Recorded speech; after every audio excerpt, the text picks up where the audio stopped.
Hey guys, welcome back to another episode of the Versatility Podcast. Welcome back, ladies and gentlemen. I am back. It's been a couple weeks, and I am back with a new episode. So we're going to be recapping NBA, NFL news, music. Very few music news for actually this week, but because there's still, albums, that are going to announce singles have dropped. So I'll talk about a couple of music news, but not too much on that. Sports, obviously, also other headlines that I want to discuss about in this episode. So let's get straight to it, ladies and gentlemen. We're gonna start off with the NBA, usually just kind of starting things off like that. So we're just gonna go straight to it. NBA standings. Just gonna go straight to it. So just give you guys an update on what's it looking like right now in the NBA standings, and yeah, it looks like it really nothing much has changed, especially in the Eastern Conference. I mean, we still see the Celtics on top. They actually clinched a playoff spot, a playoff spot after winning yesterday's game against the Suns at home, and they're currently on a 4-game winning streak. So as you can see here, Bucks, Cavs, Knicks, Magic, Pacers, Heat, and Sixers are now in the play-in tournament. So that's not great. But in the Bulls at 9, 10, the Hawks and the Nets, Raptors, Hornets, Pistons, they're not concerned about next year. And also, yes, you see the Pistons are not last. They're 14th. They have a better record than the Washington Wizards. Wow, who would have thought? And then in the Western Conference, there's a lot going on, especially in the top 3 teams. I mean, Minnesota is number one day, and then next day is OKC, and then it's Denver. So as you can see right now, Denver and OKC are tied for number one. And then the Minnesota are just right a 1 game behind. The Clippers are 3.5 games behind the Pelicans, Kings, Suns, Mavericks. They're in the mix. Lakers and the Warriors are 9 and 10 seeds still. I feel like they've just been stuck there. The most they've been was like the 7th or the 8th seed, but they've just been stuck there. The fact that one of them is going to get eliminated in the play-in tournament sounds insane to me. But Rockets, Jazz, Grizzlies, yeah, the Blazers, Spurs, yeah, there's nothing much going on there. So that's that. I mean, there's games to talk about, but really nothing much has happened. I mean, we have the same usual teams doing the same usual things. It's crunch time. We only have a little less than a month of the regular season left. Actually, no, exactly a month left of the regular season, and then we're heading into the playoffs. So it's going to be a lot going on, this and that. So that's just just to wait and see what's going on in the NBA playoffs. But I cannot wait for that to happen. The Women's Gold Cup tournament, I last ended off making my quarterfinal predictions. Well, this was the final match, and the United States of America, the women's team, they take home the trophy. They win it all. They win the championship. They win the Gold Cup tournament, 1-0, beating Brazil. So how did they get there? Let me just guys show you the matchups right here. So as we see, Canada beating Costa Rica, Brazil annihilating Argentina. They beat Colombia, and Mexico beat Paraguay. Then Mexico lost to Brazil 3-0, and then the U.S. and Canada went to penalties, and then it was tied 2-2. Entering penalties, the USA wins 3-1 in penalties, and then the USA beat Brazil in the final. So congratulations to the U.S. team. They get their bounce back tournament win after that pitiful performance in the Women's World Cup last year. Simply just what was going on there. I don't know what happened. Some boxing news. Jake Paul is about to fight Mike Tyson. Yes, you heard that right. July 20th, Saturday. Mike Tyson and Jake Paul are about to square up in Arlington, Texas at the AT&T Stadium. And it's going to be streamed on Netflix live. Yes, on Netflix. You heard that right. There's already been a couple of streaming sporting events on Netflix already. So this is going to be the first, I believe, the first live streamed boxing event that's going to be, streamed from Netflix. And of course, we got to talk about, Jake Paul and let me just see, we're recording. Okay. Jake Paul and Mike Tyson. I mean, how did we get here? How did we get here? My goodness. I mean, what is what is this? We Jake Paul and Mike Tyson, man. If you would have told me that 5 years ago, I would have been like, yeah, what kind of shit? You need to lay off the drugs, man. What is 2024? What is this, man? What is boxing as a whole at this point? And what does Jake Paul think he's doing if he really wants to take himself as seriously as a boxer? Look, this is definitely the definition of crossover boxing. This is Jake Paul, a former YouTuber turned boxer, and we can give respect to Jake Paul for at least switching it up completely and doing something that he never thought he would ever achieve, getting a fight with Mike Tyson or just becoming a boxer in general. I mean, who would have thought this would have been the outcome? And has defeated, and he's actually boxed some fighters, but not necessarily in their prime or young or necessarily at a comparable rate where Jake Paul was or is at the time. Because yeah, you're fighting Mike Tyson in 2024. Mike Tyson is how many years old? He is 55, 50. No, he's like 50, 57 or something. He is 57, guys. So we're going to see Jake Paul, a 27-year-old man, fight a 57-year-old Mike Tyson. Now, Mike Tyson still got those hands. We've seen those footages of him sparring, and yeah, he looks like he can beat anybody's ass up any day now, because we know even an 80-year-old, a 95-year-old in crutches, Mike Tyson, not even in crutches, in a fucking wheelchair, shit, maybe on his deathbed, he could still beat the shit out of you. So that's Mike Tyson's, way. But if we if a lot of people still want to see Jake Paul as a competent boxer, or maybe they just get a little bit too in their head thinking Jake Paul really wants to be treated seriously as a true boxer or competitor.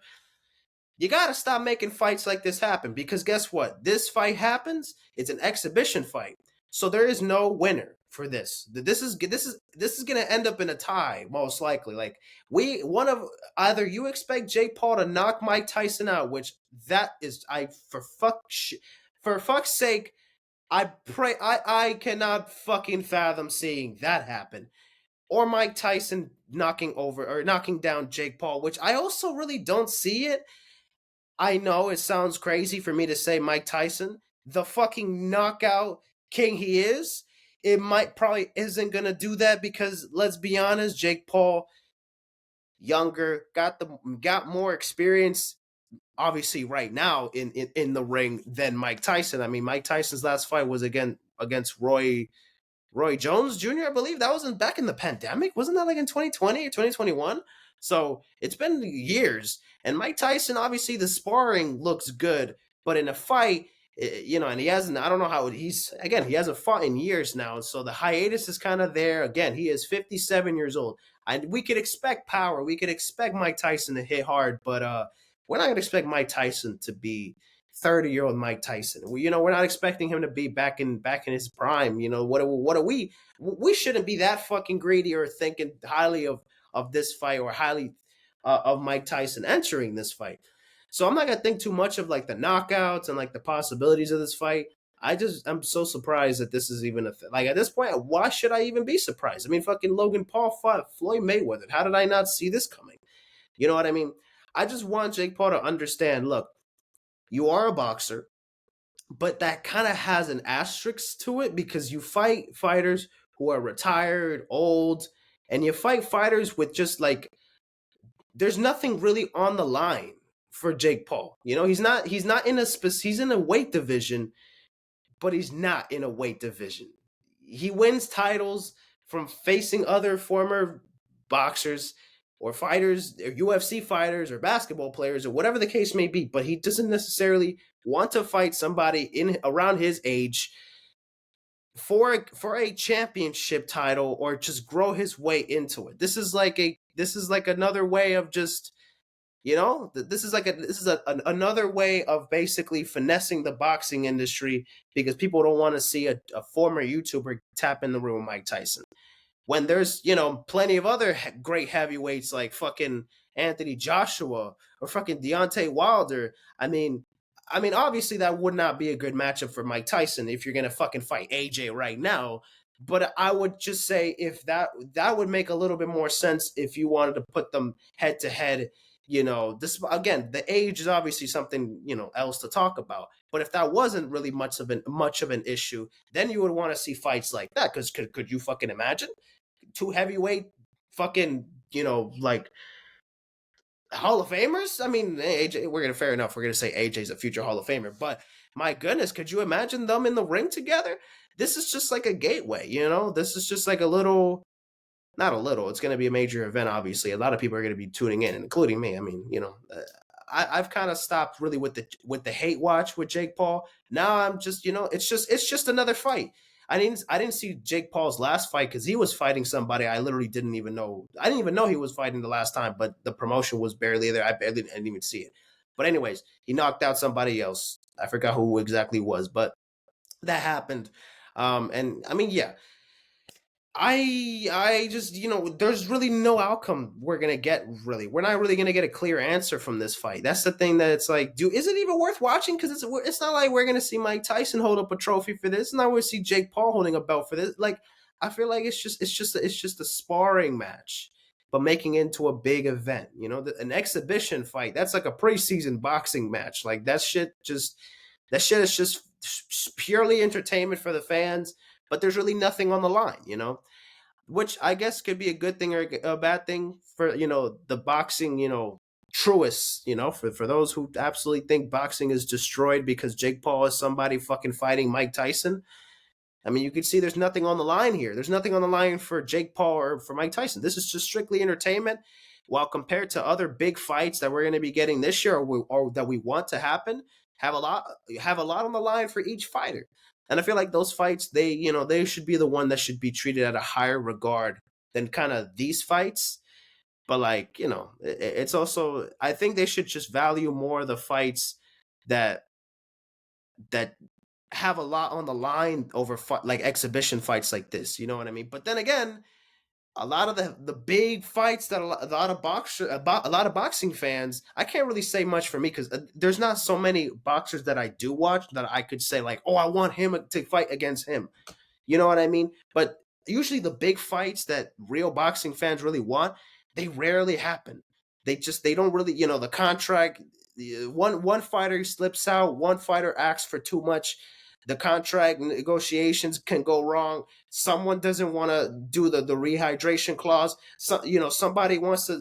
There's always something that messes up a potential big event and a fight that could be as big as this. Except it's obviously not an exhibition fight. It's an exhibition fight just for strictly entertainment. Obviously, this is all for obviously money, a lot of money, but it's not like it's really is not going to be much of it for anybody else really watching for it. And especially it's on Netflix, it's going to be streamed globally, so it's not like it's going to be like a pay-per-view event, right? There's no fucking way Netflix is going to it's going to be streamed. It might as well add a YouTube to the mix if they're going to just stream this shit. No one's going to pay for this. So I mean, I guess that could be a decent thing to do. Like, you don't have to, hey, you could hate watch for free. So if you're not a Jake Paul fan, you don't got to pay fucking $35, $40 for a pay-per-view. You could just watch it on fucking Netflix because most people now have Netflix. And if you don't, my goodness, keep up with the times. Grandma, come on. But anyways, that is that for Jake Paul and Mike Tyson. I'm gonna be watching, but again, there's nothing much on the line. And if you're a true boxing fan, you probably fucking hate this, and you're bawling your eyes out, gushing blood from your skin. But anyways, that is that. Speaking of boxing, we're gonna continue kind of with it. That Anthony Joshua fight and Ngannou fight went as quicker than you probably lasting in bed. My goodness. Anthony Joshua with a fierce knockout over Ngannou. I just want to see the footage of this shit again because why does this keep fucking piling up?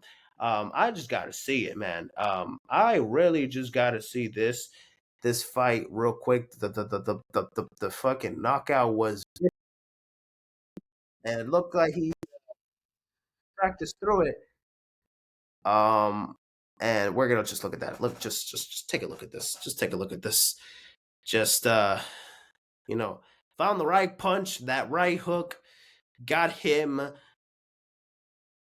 bamboozled, and he folded like a pretzel. Wow. My goodness, that fucking just folded him like a chair, man. Damn. Damn, man.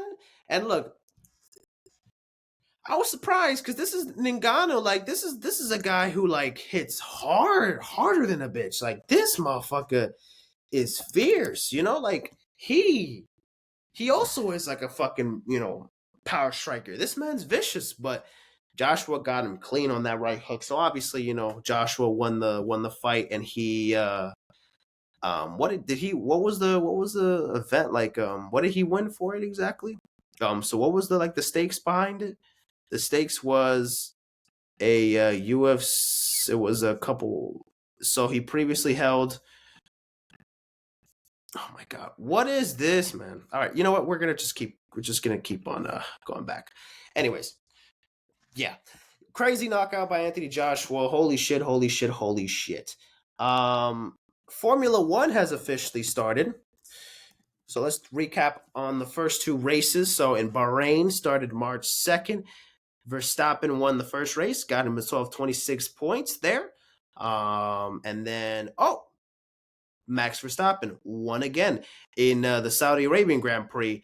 So automatically already has his first two wins of the season, and he's gonna win the drivers' championship once again this season because it looks like it's going to be another year of Max Verstappen dominating. Because that's kind of just what we're kind of looking forward to now at this point for Formula One fans. I'm hoping things get a little bit better here because look, I want a little bit something more than this. But Perez got out second place for both races so far. Carlos Sainz got third in that race again in Bahrain, and then Carlos or not Carlos, what's his name? C. Leclerc. I think it was Charles Leclerc, excuse me. So yeah, only two races so far, and then the next one's in Australia at midnight for me in my time. Then we had UFC 299, Sean O'Malley taking down Marlon Vera in a unanimous decision after 5 rounds. This was a pretty clear fight. O'Malley was taking a lot of great punches here. Vera, for the most part, ate a lot of them. But it definitely looked like Vera couldn't get much out of him in this fight. But also, I noticed, I figured, I learned about it right before they both entered the octagon that they previously fought around the pandemic time, a little bit later. And then Vera beat O'Malley. So O'Malley, technically, he got his revenge against Vera. And then O'Malley, I believe now, is a new Batnum, retains his Batnum title and is now on a 8 fight streak, 8-win 5 streak. So he's won his last 8 games, his last 8 fights. He's won his last 8 fives. So just to be clear. And yeah, I probably won't be seeing UFC probably until UFC 300, but we still got many weeks until then. We got April 13th, which I mean it's not even that far away. I mean it's just a little less than a month from now. So that is that for UFC 299. Let's go over a couple other things that I gotta before we get to the music. Oh yeah, let me talk about the Oscars. I didn't see the Oscars live, but I did. I just want to see who won and this and that. I just know. I just knew that Oppenheimer won a bunch of awards, as probably makes the most sense. So Cillian Murphy, if that's how you pronounce it, he won actor in a leading role for Oppenheimer. Of course, not surprising there. Robert Downey Jr. Fun fact. I already knew this before recording, but he won the Oscar for acting in a supporting role for, of course, being in Oppenheimer. This is the first time Robert Downey Jr. won an Oscar. So congratulations, Iron Man finally won an Oscar. Fuck, man, it was about time. It was about time. It was like the time Leonardo DiCaprio got his first Grammy. Wow, for his first Oscar, for The Revenant. My goodness, like it took a little while. But he got it. Um, Actress in a leading role, so I went to Emma Stone on Poor Things. I think I'm gonna watch that movie. It's on Hulu. I saw, so I think I might check that movie out. I heard she, again, she won the Oscar, so she must have been great. And Emma Stone is a phenomenal actress, so that didn't really shock me that much there. Actress in the supporting role, Divine Joy Randolph. That's that like thick woman, thick black woman. I don't know. I don't know much about her, but she's a good actress. I haven't seen the Holdovers movie or anything, but she's a pretty good actress, and she's funny too. So like I could see it. She probably killed that shit. So shout out to her. The best animated feature film, it went to The Boy and the Heron, with a couple of, I'm assuming, Japanese, not to be stereotypical or whatever, stereotypical creators, Japanese creators that made this animated film. It won over Spider-Man, which was a little surprising, but again, I haven't seen it, so shit. Maybe I should. Shit, if it won over Spider-Man, fuck. Must have been really good, huh? Cinematography, it went to Oppenheimer. For the best costume design, it went to Poor Things. Directing went to Oppenheimer. Shit. Oppenheimer is just taking full sweeps here. Documentary short film went to The Last Repair Shop. Film editing went to Oppenheimer as well. Makeup and hairstyling went to Poor Things. The Zone of Interest won Best International Film. The music, the score went to Oppenheimer. What Was I Made For won Best Original Song. Best Picture went to Oppenheimer. Best Production Design went to Poor Things. The War Is Over. Live action for film, This Wonderful Story of Henry Sugar. Godzilla won for Best Visual Effects. Writing went to American Fiction. And then writing for original screenplay went to Anatomy of a Fall. So yeah, Oppenheimer and Poor Things nailed it. They fucking dominated. No surprise there. Also, what else did I notice off of Barbie didn't win any Oscars. I mean, honestly, I don't know. That didn't really surprise me that much. But damn, I mean, I would have thought maybe one. I mean, technically, didn't Barbie win it because of the original song for What Was I Made For, since it was for the Barbie soundtrack? Maybe, okay. Technically, that's an Oscar to Billy, though, not really for Margot or for everybody else who is in the movie. I don't know, but yeah, Barbie didn't win any other awards, so it just if you count that, obviously. So that. What else happened in the award show? John Cena was walking on stage, and he was naked walking down on stage. I cannot type. Obviously, he was not naked, like dead ass naked, but sure looks like it. Sure looks like it. He was definitely wearing something underneath. Because I would think America is not letting a man walk across the stage on national television, live national television, that is, completely exposed. So he definitely had some on.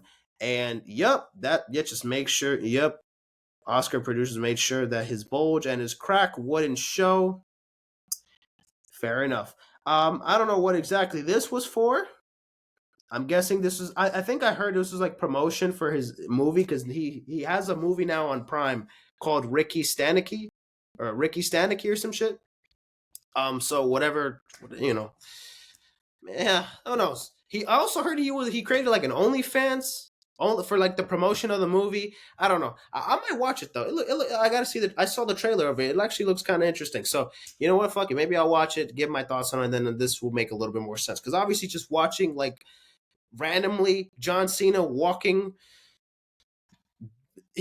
almost naked on stage, that kind of shocks people's eyes, and they're like, okay, what is this all about? All right. LeBron James. This was pretty random, but uh is he working on that Rizz? See, LeBron got that Rizz? I would think so. I would think so. So this was during a Lakers game. LeBron was on the bench talking to Jenny Buss, who is, one of the owners of the LA Lakers, and he was also talking to another woman that was on his right. And yeah, Twitter, Instagram, all social media got a little fun watching LeBron talking to other women besides his wife, or sitting next to women that is not his wife. This is so annoying. Damn, why does this shit keep popping up? Damn. But anyways, here we are. So I am not really good at reading lips here, but what I could see from what I could tell here, what he's saying, he says first of all, happy women's happy International Women's Day, I believe. And then, you see the thank you, little bit of laughter, you know what I mean? She does like a little, she puts her hands together. And then Jenny gets a little touchy with LeBron here. Puts her whole head on his shoulder. LeBron's kind of giving her that left hand, like, whoa, what's going on here? What's the, And then she kind of like, oh, wait, remember, I can't really be too touchy with him. I got personal space. I don't want to get him in trouble. But I bet the job was done already, because maybe Braun was having the time of his life. Nah, but for real though, this was just interesting to look at. I didn't think much of it, obviously. Just a W LeBron James moment, because LeBron James is LeBron James. He's the GOAT. So, this adds on to the resume over Jordan, just to make sure. This is why LeBron is the GOAT. But anyways, relax. But yeah, I bet Savannah wasn't 100% happy with this that day. So he maybe have hit the couch. He may have hit the couch that night, but hey, it was okay. It's not like he cheated. It's all right. LeBron is still he's still a faithful man. This doesn't change. This is just a rare moment of, we could see LeBron just kind of facing out of other territory. But I also saw, like, he went to see Bronny at USC, so he went to see him, obviously play. And then there was like a picture of them of LeBron and Savannah next to each other, and he's just kind of looking at and they were just looking at each other, or not, like LeBron was looking at her, but like she was kind of giving she just looked pretty pissed. She just kind of looked tired of him for a second. Look at this. He just, he was kind of not really side eyeing her, because it looked like he was looking past over her head. But Savannah doesn't look too thrilled about it. So yeah, they probably did have a little discussion after that game. So maybe a little bit conflict tendered there. But anyways, nothing. It's all right, guys. It's all right. We like to take it a little too seriously. LeBron in trouble? Maybe she was upset. I'm not denying that, But like, relax, or come on now. This is not going to spark into something big. But I just want to show you, because like LeBron is doing something besides basketball, and I got to show you. This is a LeBron podcast. If I really wanted to, I could fucking dedicate this whole podcast if I needed to. So it doesn't really matter if I would work on that as well. So fuck it. R.I.P. to Akira Toriyama, who was the original creator of Dragon Ball Z, and which obviously is just, like one of the biggest, achievements, or like the biggest recognition he's had for specifically, creating Dragon Ball Z and the series and this and that. But I learned a little bit about him. Obviously, Dragon Ball Z was kind of like the first, one of the biggest animes that kind of took over in the 90s, when it, really became popular. But apparently he was like, people have called this man, or from what I've heard from certain people who were big fans of him, that he's apparently like a godfather of anime. He's pretty much created, worked on a lot of some of the biggest animation films and series that kind of were influenced after Dragon Ball Z came out. So apparently, like, shows like Attack on Titan, One Piece, or not Attack on Titan specifically, maybe One Piece, Bleach, and a bunch of other animes were pretty much like influenced and developed because of Dragon Ball Z's influence. I mean, Dragon Ball Z, like even if you don't watch anime, which I don't really watch anime, I've seen Dragon Ball Z, and that shit is fucking amazing. It's still part of my childhood, even though I never watched every single episode of it. This is also a reason why I don't really catch up with anime, because it's just a lot of episodes going on. You kind of get lost in translation. At least for me, it's just a lot going on, and there's too many episodes for me to catch up. Especially fucking One Piece. Like, why is there like a thousand episodes per like a season? It's not even a season. It's just five. It's just 25 shows into one. Like, holy shit! But either there. I mean, he was somebody very important, clearly into this in designing, and of course creating memories and creating fucking masterpieces. For a lot of kids, a lot of adults, you know what I mean? A lot of people have literally grown up with this man's ideas. So I just want to give him, some love here, respect to Akira, and obviously, tragic, man. I mean, 68 years old, and I believe he passed because he had like a brain aneurysm, I believe. So really sad stuff. So of course my condolences to his family. Hope they're doing well. But yeah, this was a guy that deserves some love. Obviously, the anime is far into a league that I can talk about, but at the very least, I can show some love to Akira, because clearly he was someone very, very important. As people have said, he's like a godfather of like of what he does. If you're a pioneer, a godfather, I mean that's a title to hold on to. It really is. So just to go off of that, that's pretty awarding and pretty amazing, man. So that respect to him. Now let's go to some music news before I go back to some other headlines that I want to talk about. So Beyonce has officially announced that she will be dropping Act Two of her album, and it's going to be called Cowboy Carter, and it's going to release March 29th. So Cowboy Carter, in my opinion, is a decent name for the album for Act 2. But a lot of people weren't fucking with it. At first, I was going to say Coach Carter, because that's what I think of Carter immediately, Coach Carter. Cowboy Carter. And the album cover looks okay. I kind of like the title, but the cover I'm not crazy on. You know what I mean? Clearly, we're going to go into a country Beyonce album after the first two singles with Texas Hold'em and then 16 Carriages. So we're getting a Beyonce country album. As I mean, all the signs are there. Obviously, the two singles, the cowboy hat, the her wearing a cowboy hat, the Grammys. We clearly see a lot. This is gonna go on. And then Texas Hold'em went number one, I believe, last week.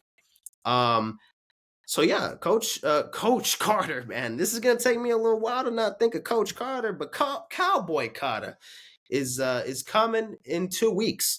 So it's coming in a couple of weeks. Excited for this new Beyonce. Again, it's country.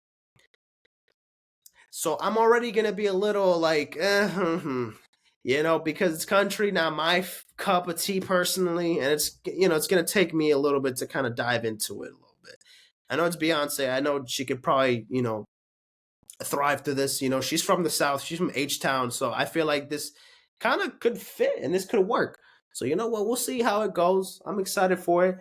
Fuck, we'll see what happens. Dua Lipa also announces her new album coming out in 2024, because we know it's coming this year. And the title of the album is called Radical Optimism. And if that's not enough, we have a track list. And wait, we have a release date. So here's the track list here. End of an why is this just so fucking blurry?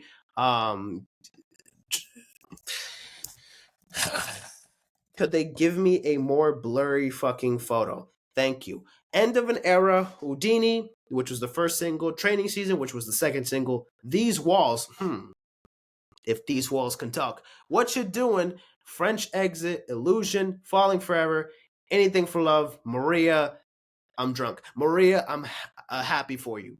So we got 3, 6, 9, 11 singles. We have 11 songs to go with this album, and 9 new songs because obviously training season, and Houdini are out. So 9 new songs, pretty short track list, but it's gonna eat.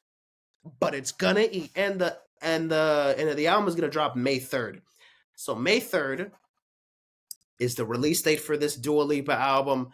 Radical Optimism. I cannot wait. I cannot wait. Let's go. Like, fuck yeah. Beyonce, Ariana. I'll talk about Ariana maybe on the next episode because she did drop her new album, Eternal Sunshine, but I have not heard it yet. So I gotta, and there's a bunch of albums I still have to review. Usher's album. I still haven't made my Vultures review yet. I have to do that as well. So it's coming, I promise. In the future. It's okay. But Tyler's dropping as well. But music is cooking up. I will catch up to it. I am very much a little late to the party for some of these, but don't worry. Playboi Carti dropped his new song, Ketamine. This is his 6th Lucy, because at this point, these aren't really songs because they're not even on streaming services yet. So he's dropped 6 songs pretty much just on he dropped obviously Backrooms 2024, Hood by Air, Different Day, Evil Jordan, and then Ketamine. So these are a bunch of songs that were released, not on streaming platforms, but she's just released so far. And right now we have no speculation on when the album is coming. But at this point, I kind of just want Carti to drop the album. Just stop dropping all these little loose singles. Like enough. Like there's heat, Hood by Air, fire. 2024, great song. Evil Jordan is fine. Backrooms is cool, but like I just want the album at this point. Are you gonna drop every song from the album one by one? It's like getting a little annoying now, in my opinion. I just think just kind of please just get it done. Just get it done, man. I just exited the wrong thing. But just drop it. Just drop the shit, man. Please. Head So Good, She Honorable, She Rode the Dick Like Carnival, I Just Did the Impossible. Just went number 1 on Billboard? Yep, you heard that right, not the lyrics. It went number 1. It went number 1. God, can Google not understand what I'm trying to say? Billboard. Yes. So yeah. Goes number 1. So it's now number 1. And this is the first number 1 song from Rich the Kid and from Playboi Carti. And it's spent its first week in number 1 on the charts. I believe this is Kanye's first number 1 song since Stronger in 2007. As a solo artist, or not as a solo artist, as a leading artist, as the leading artist for his own song. This is his first number 1 since Stronger. Obviously, he's had number 1 songs in the 2010s as features that went number 1, but not as him being the main or leading artist of a song since obviously Stronger 2007. So and I believe Kanye now is one of the few artists now that has 3 number 1 songs for each decade, the 2000s, the 2010s, and the 2020s. So that's big on Kanye. Now as of today, I heard that Vultures 2 is coming out May 3rd, and apparently he leaked it because he sent a message to a Baby Keem fan page, thinking it was Baby Keem himself, leaking the release date of when Vultures 2 might come out. And it did say May 3rd, so we're most likely gonna get it on May 3rd, maybe. Obviously, with Kanye, we don't fucking know. And it already feels like a long drag for it to quickly change, and they may drop in fucking July. Who knows? But I mean, honestly, it's fine with me because I still haven't really even tapped into Vultures that much. I've only heard it twice. Clearly, at this point now, Carnival is number 1. I mean, it's a banger of a song. But I have my thoughts on it. But when I make my review, I will talk a little bit more about Carnival. I'm not gonna sit here and say it's ass or good or anything. I'm just to give y'all a little bit of that. But yeah, Carnival goes number 1. But this is the best this is the best news I have heard music so far. Dua Lipa's dropping. That's nice. Trust me, I'm excited for that Dua Lipa album. Beyonce's dropping. Oh, okay. Carti's dropping soon. Kanye's dropping soon. That's cool. That's cool. Future. Motherfucking Future, Metro Boomin are coming, and they're coming as of next week. Ladies and gentlemen, we are getting their new double album. I cannot freaking type, man. Jesus Christ. Look at this. We Don't Trust You is the name of their first album that they're going to be dropping next Friday, March 22nd. I cannot wait. Next Friday, they're dropping We Don't Trust You, the first of two of a double album. And this first album, apparently it's going to be no features. So it's just going to be Future Metro cooking up in this first album. And then apparently the second album, the one in April, the one's dropping April 12th, we're going to have features because one of the singles is going to have Playboi Carti, Travis Scott on it. So Future, Metro, Carti, and Travis on a song could be the lead single for the second album. And then of course you hear like a snippet of one of the songs on it here, but it's just really just Tupac and Prodigy just kind of talking about how the rap game is like and nobody can rap. All these rappers suck, kind of hyping this thing up a lot. We Don't Trust You. I fucking love the album title. We Don't Trust You. It just, oh man, this album is generational. I can tell already. We're 1 week away from absolute greatness. Future and Metro Boomin are here to fucking cook up the year. Man, I cannot wait. And this is a double album, ladies and gentlemen. I thought this was like a single coming out next week and then the album on April. We're getting 2 albums, one with features and one without any features. So I think this is going to be very interesting.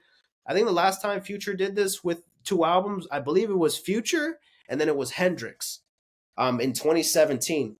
And both albums were pretty good, in my opinion. So, could hit. Except these have the potential to be some of the best Future songs ever. Because I still think Future really is in his bag still. I know 2015 Future was a time to be alive. No pun intended, because, what a time to be alive. But, my goodness, I think Future still can get on these fucking beats and rip them apart into fucking shreds. My goodness. We need Cinderella.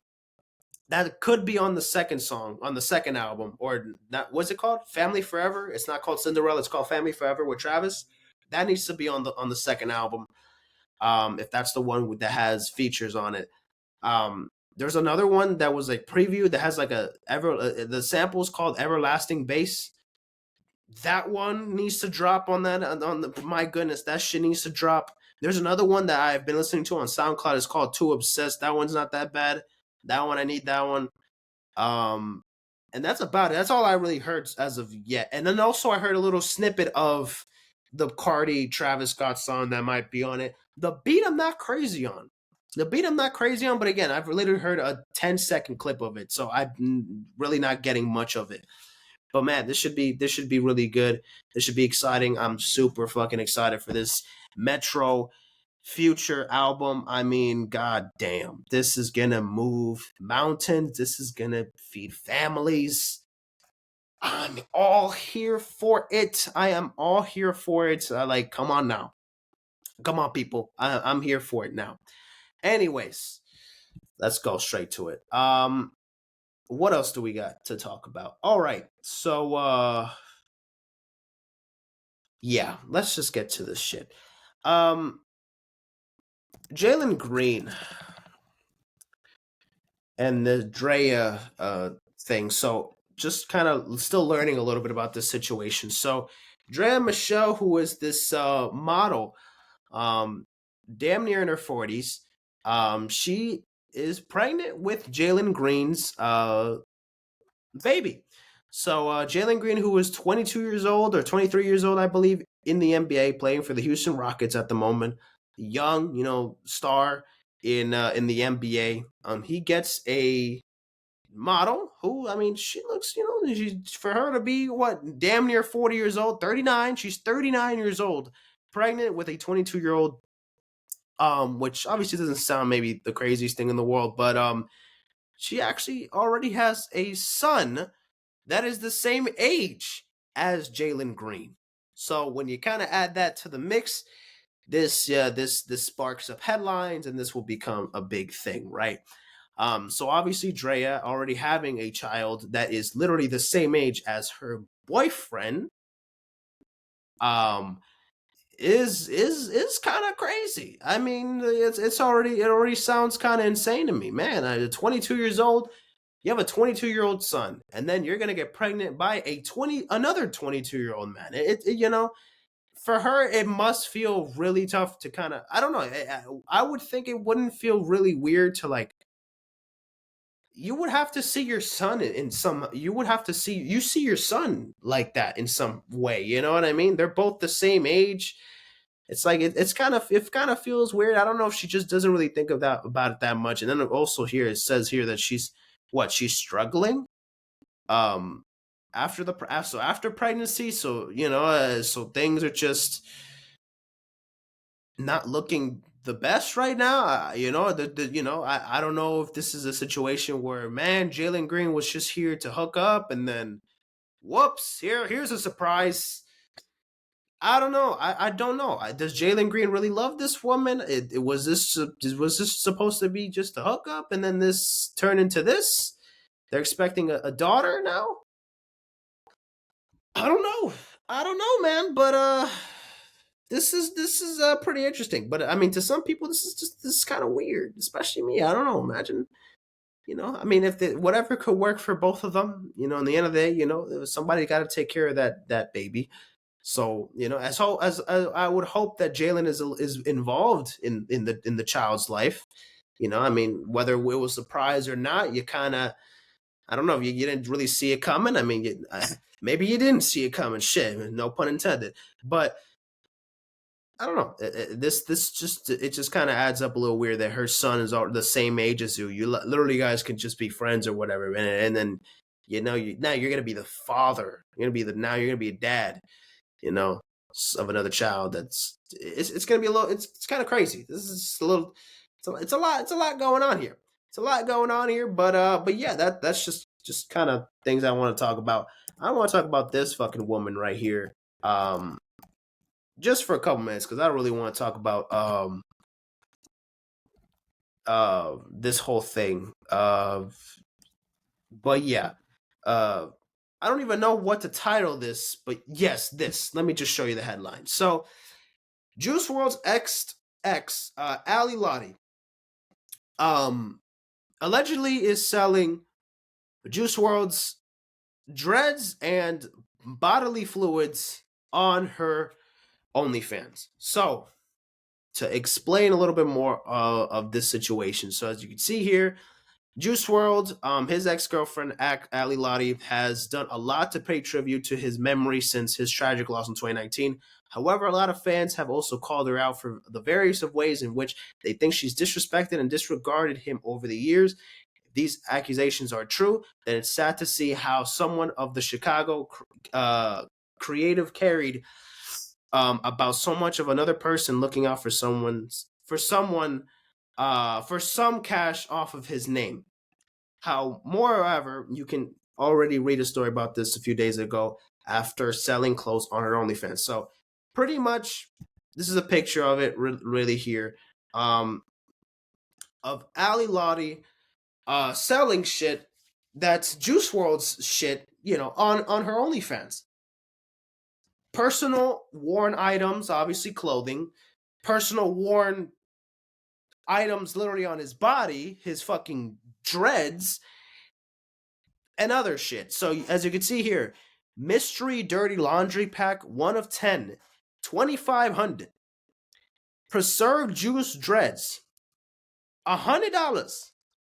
10 for a special deal. 10 for almost $1,000 for $9.99. A Dalmatian Supreme Tee, $550. 1 of 1 SOS or SO yellow puff jacket, $12K. Regular tooth, $100. Sharp tooth, $250, and molars at $1,000. She has his fucking teeth on sale.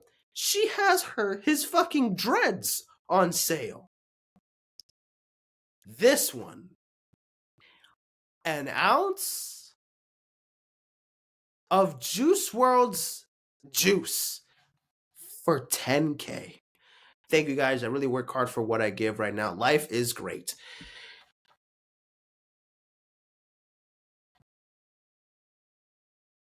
Arrest this bitch. Arrest this bitch, please. Now, arrest her, lock her up, lock her up, lock her up, lock her up. That's jail time, woman. That's jail time. You're telling me, you are telling me my ex-girlfriend goes on this motherfucker, makes an OnlyFans account because apparently, she needs to make more money somehow. After Juice passed, times were tough. She was rough. She was depressed, this and that. Drugs weren't enough. So fuck it. Gotta make some money, right? Goes and makes her OnlyFans, does OnlyFans things, right? Then she starts to, start selling Juice WRLD's shit. His fucking molars. His ejaculation. His boxers. Like, this is extreme to the fucking measure. This is very fucking disrespectful and just so flat out weird as fuck. And I can wish I could say, right, that maybe her selling this already is enough. She's a psychopath for doing that. To sell an ounce of your ex's boyfriend's jizz? That doesn't sound enough. That doesn't sound crazier enough. Then I don't know what sounds crazier than that. And we're not even going to discuss how the fuck she even has an ounce of that shit still to this day. Same with the molars. What the was this motherfucker? Like, some of these things, how the fuck did she even get this? God, okay, you know what? I'm not even going to get into it. I don't want to know how she got an ounce of Juice WRLD's juice. I don't need to know all that. That's disturbing enough. I don't need to care much about that. But doing this is already too much for me, for anybody, I would think. But you know what really sucks? Juice WRLD has fans, and then he has fucking losers who would fucking buy this shit off of him. Because why not? Oh, his ex-girlfriend is selling his fucking dreads for $999? I gotta buy them shits. And do what with it? Just have them in your fucking closet? Have them on your fucking nightstand? Because you're supporting Juice WRLD, right? Because you're supporting Juice WRLD. Fuck out of here, please. Please. Oh God, man. This is so disturbing. And like, it's also just already a fact of that matter is like, now she's doing this because, again, she wants money. She's selling this, obviously, so she wants people to buy this. Notice how we're saying this is Juice WRLD's ex-girlfriend. Why? It's not because he passed away, that's why we're calling her an ex. It's because she had a boyfriend after Juice WRLD passed. And that also sparked controversy because that boyfriend apparently was wearing Juice WRLD's stuff. Like, he was wearing like this jacket or like wearing this watch that Juice WRLD wore. And then people were bashing her like, why the fuck are you letting the boyfriend? Why the fuck is your new boyfriend wearing his shit? Like, what the fuck? This is some clout chasing shit. Fair enough. I know people be hating on social media all the fucking time, but fair enough. I'm on their side on this time. And this too. What is this? What is, like, this is sickening shit. And you, at this point, you could see now that this isn't something that she would have done if she really. Now this kind of questions like of what was this whole thing about, really? Was this even love? Because do you think if she truly loved Juice WRLD, she would have all of this and cherish it and never fucking sell it? If she really did like Juice WRLD for and would really just stick with it to her, she wouldn't be fucking just wanting all this money and sell all of his shit that he has left.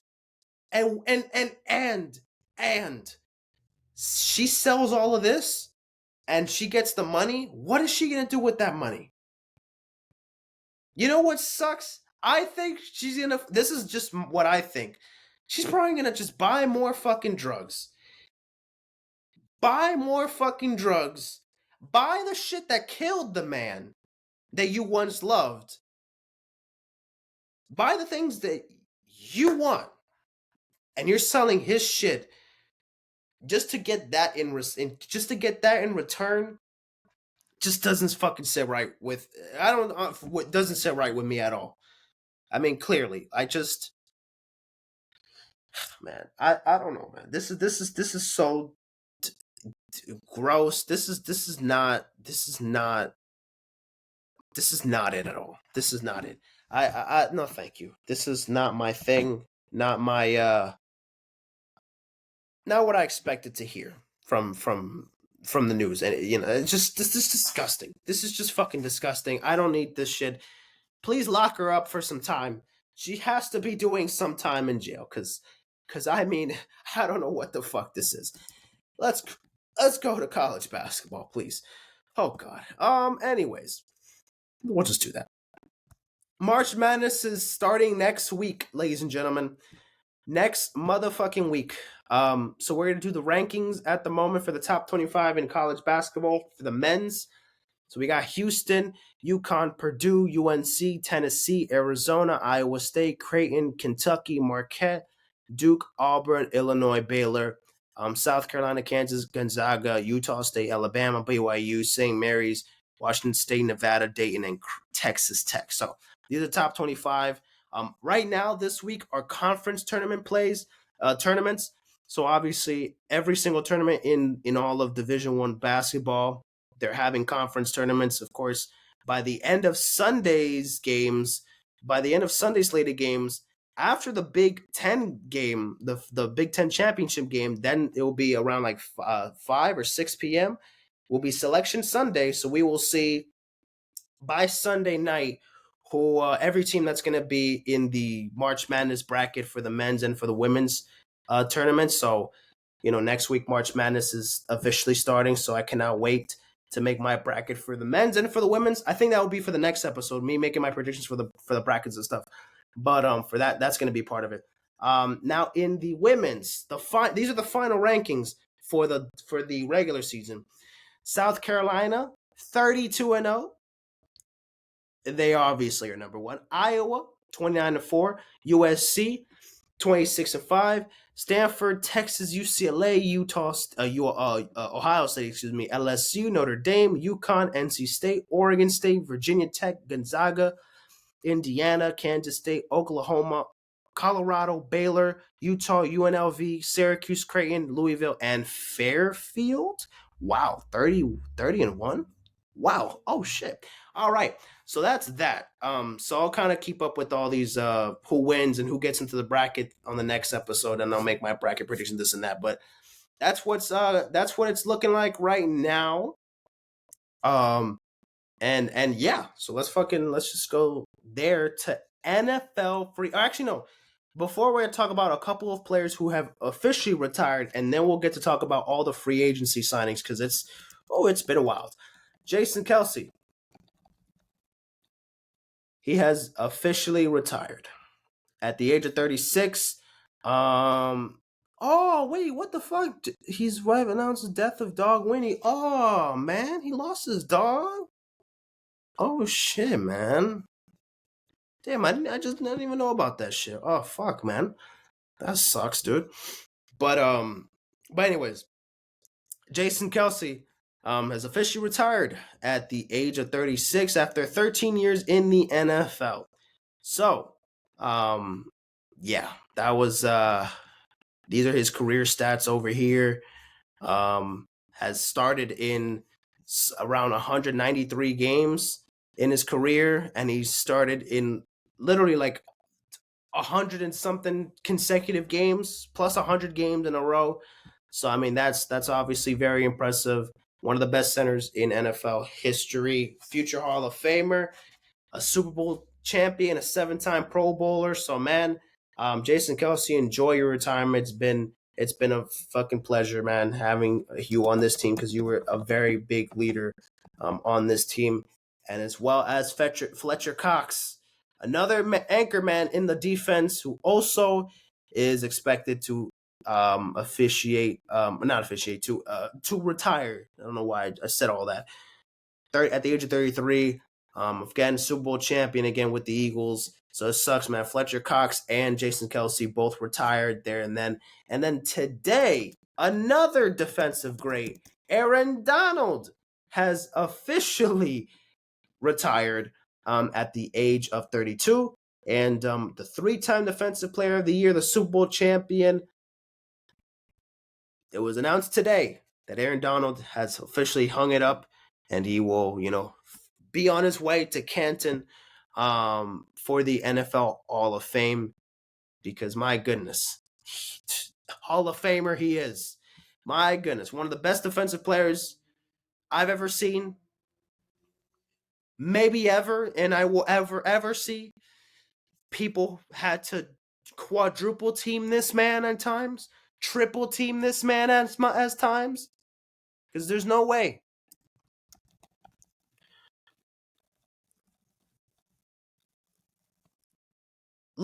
Just look at this. 3 men on this motherfucker. 3 men on this motherfucker. 3 men on this motherfucker. I believe he was also getting quadruple teamed.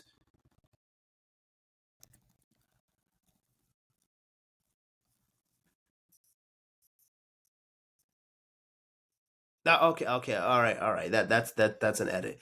But what the fuck? Jesus. What the fuck? Jesus. Like Aaron Donald. Yeah, you were that man. Absolutely. Absolutely. All right. But yeah, all of those guys enjoy their retirements. Free agency tracker is here, ladies and gentlemen. So let me make my Friday's update to where the Chuckers. Oh yeah, wait, hold on. Let me just I want to see like the order of it too. Like I don't want to just see running back. No, but like latest signings. Okay, let me see. Latest signings. Okay. Oh my god, shut up, man. Thank you. All right. Okay. For the Bills, really not much has happened. We'll just go by team in the divisions. Okay, so the Bills, not much here happened, but they signed to Mitchell Trubisky for a 2-year, $5.5 million deal. Curtis Samuel was signed a 3-year, $30 million contract with the Bills. They extended Deion Dawkins for 3 years, $60 million. That's pretty much anything noticeable here for the Bills. For the Dolphins, they re-signed a bunch of free agents. Jody Foster, Forstner.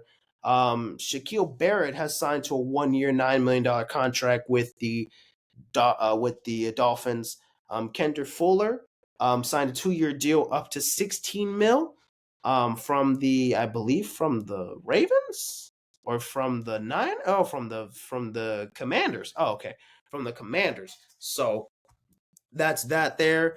The Patriots, they sign Jacoby Brissett to a 1-year, $8 million deal.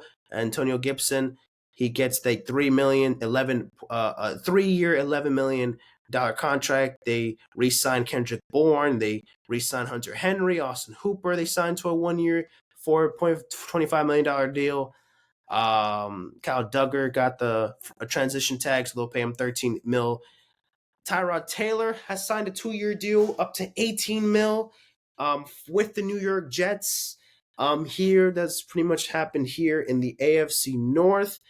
Derrick motherfucking Henry has signed a 2-year, $16 million contract with the Ravens.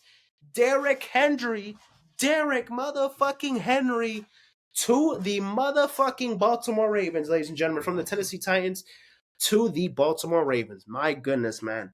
That backfield is going to be insane. Derrick Henry. I fucking hope he goes all in, all out for this Baltimore Ravens team. Great signing for Baltimore. Cannot wait to see this man in the purple colors next season. It's going to be super exciting. Nelson Aguilar signed a 1-year deal. So that's pretty much all the moves for the Ravens there. The Bengals, they signed Zach Moss to a 2-year, $8 million contract. T. Higgins received the non-exclusive franchise tag. They'll pay him around almost $22 million. Next season, Mike Gesicki signed a 1-year, $3.25 million. Geno Stone signed a 2-year, $15 million contract. For the Browns, they signed Jameis Winston to a 1-year, $4 million that will also have a max value of $8.7 million. Jerry Jeudy going in a trade from the Broncos. They're going to be extending picks in the 5th and the 6th rounds for the 136th pick and the 203rd pick of the draft this year. Zadarius Smith re-signed for a 2-year, $23 million deal. So that for the Steelers, Russell Wilson is planning to sign with the Steelers. I don't know the contract in negotiations yet, but he is expected to play for the Pittsburgh Steelers next year, coming in from the Broncos. This should be a very good signing for Pittsburgh as they let go of Kenny Pickett, as he's not going to be one of the quarterbacks for the Steelers next season, as obviously Russell Wilson will be the guy for them next year. And Kenny Pickett, I will let you guys know where he went to because it was officially today announced where he went to. Didn't go that far though, so I kind of already gave you a hint there. The AFC South, the Houston Texans, they got Joe Mixon and acquired in a trade with the Bengals in exchange for a 7th round pick. They got Joe Mixon for a 7th round pick. That's insane. That's a steal, in my opinion. Holy shit, man. Noah Brown, they re-signed him. Dalton Schultz re-signed him for a 3-year, $36 million. Jeffrey Okudah signed 1-year, $4.25 million contract. That's that. Joe Flacco, the comeback player of the year, going to the Indianapolis Colts, signing up to a 1-year deal up to $8.7 with a 4.5-year guaranteed. So he's going to be the backup to not Gardner Minshew, because I think Gardner Minshew is now going to another team. I forgot exactly what team it was, but we'll see in a second. And now he's going to be the backup for Anthony Richardson. So Joe Flacco, he stays in the AFC South.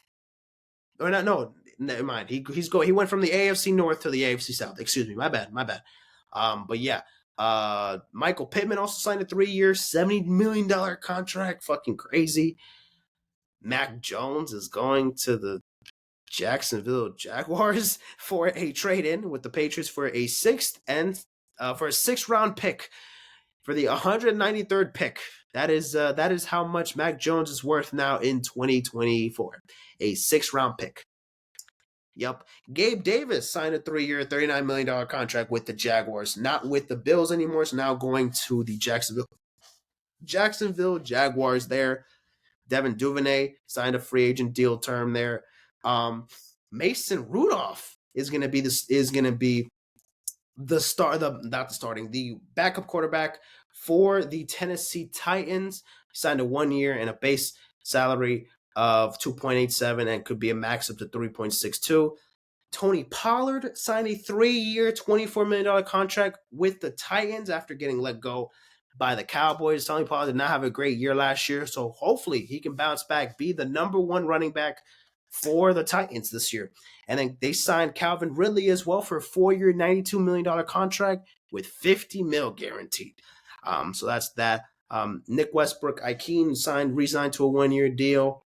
In the AFC West, nothing really much. The Broncos haven't done much here. I mean, the Broncos have kind of stayed quiet there. The Chiefs, they re-signed Chris Jones, 5 years, $158 million. My goodness. I mean, Chris Jones deserves all the money in the fucking world because he's obviously one of the reasons why the Chiefs even won the Super Bowl back-to-back seasons. And, our Super Bowl champions once again. Marquise Brown signed a 1-year deal up to $11 million. So that's big on them. Ladarius Sneed also received the non-exclusive franchise tag that is worth almost 20 mil for the season. And then Deion Bush as well re-signed the deal, this and that. For the Raiders, Gardner Minshew is going to be an LA Raider, or a Las Vegas Raider, signed a 2-year, $25 million deal, so he won't be the backup or even the starting quarterback for the Indianapolis Colts. He's going to most likely be the starting quarterback for the Raiders because Jimmy Garoppolo ain't there anymore. Or is he gonna, I don't know. Gardner Minshew and Aiden O'Connor are gonna be fighting for the starting spot in the for the Raiders. It's gonna be a little bit tough. Most likely they might have to give it a Gardner, most likely. So we'll see. For the Chargers, they haven't done much, but they have let go a bunch of guys. Oh man, the Chargers have let go of They let go of Keenan Allen. They let go of Austin Eckler. They let go of Mike Williams. So they ain't here because they somewhere else. And most of them, I think, if all of them are in the NFC, we'll see now because we haven't said any of their names yet. So they're definitely all in the NFC. But they re-signed Easton Stick, Gus Edwards, and then they signed a 3-year deal with Will Dissly for $14 million. Aiden Hurst has also signed a free agent deal. So Chargers, yeah. Jesus Christ. Talk about the Cowboys. That's it.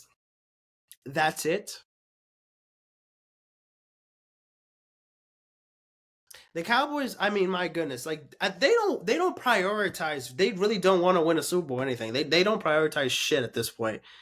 It's unbelievable. They actually just don't give a fuck at this point. They just don't care. They don't care.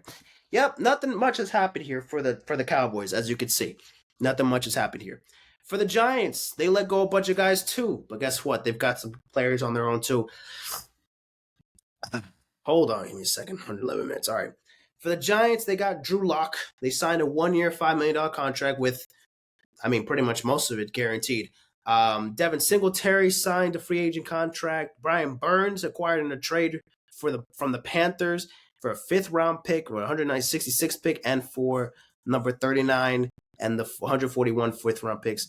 So it's going to be pretty interesting. And then Jalen Mills signed a free agent deal. For the Eagles, we just keep fucking getting.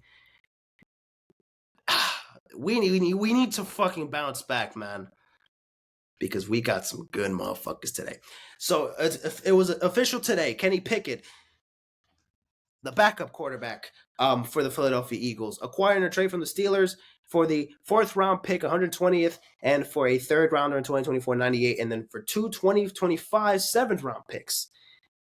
But obviously, Devontae Parker's not the guy that we want to talk about. CJ Johnson signed a 3-year deal, $33 million.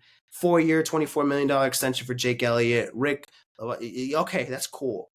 But motherfucker, we got Saquon Barkley. Signed a 3-year, $37.75 million contract. Oh, man, we got Saquon fucking Barkley? Are you serious? Oh, come on, man. Oh, God. Fuck yes, man. I was at work when I saw the news, man. When I almost screamed, man. I went to the bathroom and shit. I'm like, fucking, let's go. Man, I was so hyped. Man, this is going to be fun. We have Saquon now on our team. I'm just hoping he stays healthy and he just does what he does. Because fuck me, man. It should be fun to watch. You're seeing Derrick Henry with the Ravens. That should be fun as watch. That's going to be fun as fuck to watch as well. So, got to talk about it. Got to see it. The Commanders, Marcus Mariota now signed a 1-year, $6 million contract. So, again, leaving Philadelphia, going to Washington. Austin Eckler signing a 2-year deal, $11.43 million for Austin. Zach Ertz signed a 1-year, $5 million contract. So that's pretty much all the big signings for the Commanders. The Bears, Brett Ripken, he's still in the league. Damn. He a year to 1-year deal. DeAndre Swift, 3-year deal, $24 million for DeAndre Swift. Keenan Allen. This is a big move for the Bears. Finally getting a quality fucking wide receiver, because they also traded Darnell Mooney to another team, which we'll get there in a second. In a trade for the Chargers, obviously, for a 4th round pick for the 110th overall pick as well. So this is going to be big for Justin Fields if he stays there, but most likely not. So whoever going to be the guy pretty much in Chicago, whoever's slinging that football around, they got Keenan Allen out there. So it's going to be fun to see. Also, I didn't talk about the Chargers not having any fucking weapons now because they're going to have to prioritize getting weapons in the draft because they got nobody to throw to. Since Keenan Allen is gone, Mike Williams is gone, who are they going to throw to? Deontay Johnson? Get the fuck out of here. Anyways, and look, not to be mean or anything, but he had a horrific year last year. So hopefully he can bounce back and be some, maybe, definitely not a number one receiver that you want to look into for the Chargers. But anyways, General Everett, 2-year, $12 million deal. Kevin Byner, 2-year, $15 million. Jonathan Owens, aka Simone Biles' husband, signed years to a 2-year deal as well. The Lions made a couple deals. Dan Skipper signed a free agent deal, but not much. Not much going on here. The Packers, they signed A.J. Dillon. They re-signed him, and then they get Josh Jacobs for a 4-year, $48 million deal because they gave away Aaron Jones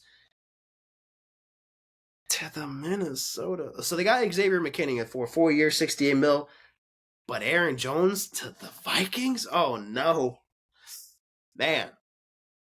Packers fans are fuming from the no, man, they're fuming right now.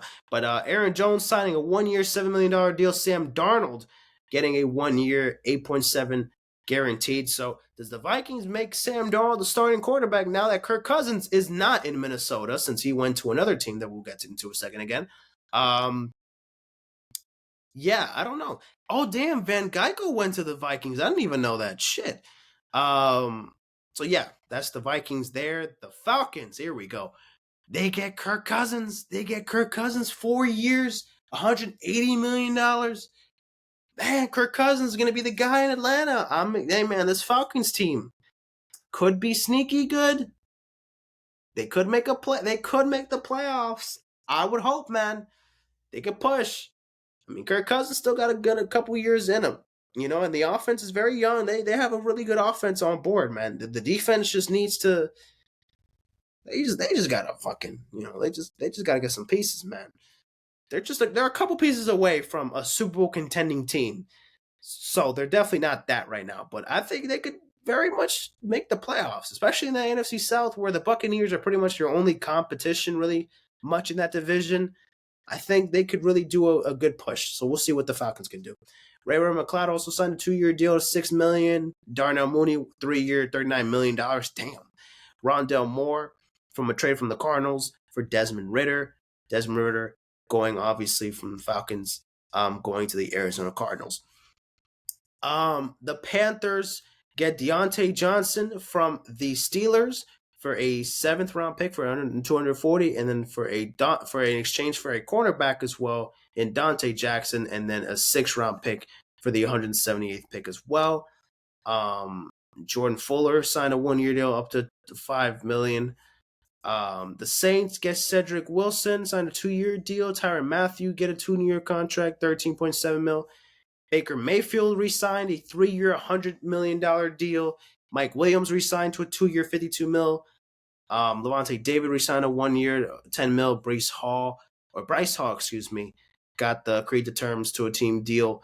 And then Anton Winfield got a franchise, non-exclusive franchise tag as well. John Wolford also signed with the Buccaneers. So that's that. Desmond Ridder again going to the Arizona Cardinals in a trade for the Falcons for Rondale Moore. DJ Dallas from the Seahawks now is going to the Cardinals for a 3-year, $8.25 million contract. Chris Moore is now going with the Cardinals as well. Justin Jones as well re-signed. Sean Murphy-Bunn signed a 3-year, $25.5 million deal that it also includes $17.5 exclusive and guaranteed money. Jimmy Garoppolo going to the LA Rams, agreed to a 1-year deal, so he's going to be the predecessor. He's going to be the backup to Matthew Stafford at the very least. We'll see. Demarcus Robinson re-signed a 1-year deal. Kevin Dotson re-signed a 3-year deal, $48 million at the moment. Kobe Parkinson throwing a 3-year, $22.5 million. The Niners, they re-signed Brandon Allen they haven't really done much. They haven't done much here. So it's a little bit surprising here, but they haven't done much here for my likings. We'll see what happened here. Niners, whatever. Sam Darnold going to the Seattle Seahawks from a trade from the Commanders for a 4th and 6th round picks for the 102nd pick and the 179th pick, and then in exchange for a 2024 3rd and 5th round pick under the 78th and 152nd pick. Then Noah Fant and George Fant, again, they signed to a 2-year, $21 million contract. And that's pretty much that of free agency. I mean, I would think at this point it's kind of over because free agency pretty much started early. It started on Monday, even though it was supposed to start on Wednesday. So yeah, that is that, guys. That is that for today's episode. Hope you guys enjoyed. See you guys in a bit. I'll be back with more content. I got album reactions that I got to record.